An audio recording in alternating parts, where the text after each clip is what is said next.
through hell and back, and I've been through hell and back on my own. It was as much as I have friends, I have bros, they never showed up for me. But when it goes to my woman, without you, there'd be no me.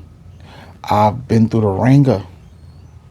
I mean, it was so heavy, the ringing in my ear, that it'll make you want to just drop the phone and just get up out of there.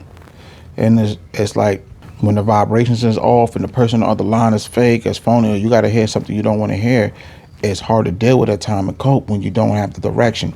We can get through anything as long as you have the direction. You have to drive the strive and keep thriving. As long as you have the order.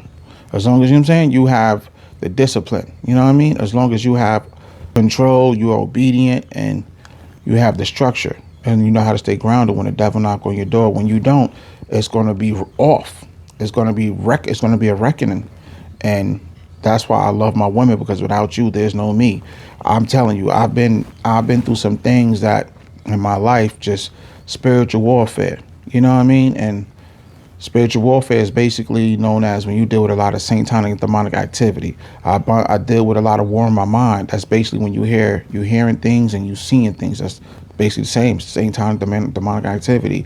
I've dealt with, like, hexes, curses, rituals, humiliation rituals, blood sacrificing. I dealt with the underworld and all the dark entities of the world. You know what I mean? And without you, there'd be no me. I gotta give it to him. Always my woman that was always there. So that's things in the world of, I'm in the world where everybody else became other, and I had family members who did me wrong. They put stuff in my weed.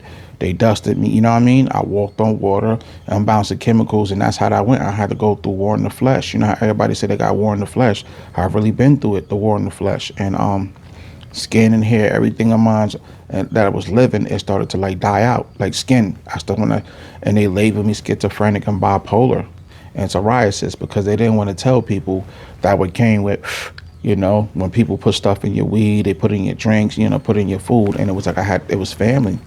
Yeah, there's good in the family and there's bad in everything, you know what I mean? And I had to deal with that of breaking generation curses. So this is what all of the bad things they wished to me, they wished the North Side instill. And it was like I would go in the community, do social experiments, expose the dark world, the underworld, the elite, and I would just have a voice to be heard, the motivational speaking, and it feels so good. And the power that came with it, I had to lose a lot because of I chose to speak up against something that they didn't want people to see. But I thank God for the gift, because it was without you, there's no me. And I know I'll be okay because God has everything in control, got the last say so. So no matter how hard it gets, how strong it is, give it up to God, man. You'll be okay. This is for learning purpose over there, y'all. There's nothing in this world stronger than God. You got to feel it, got to know it. Let's go.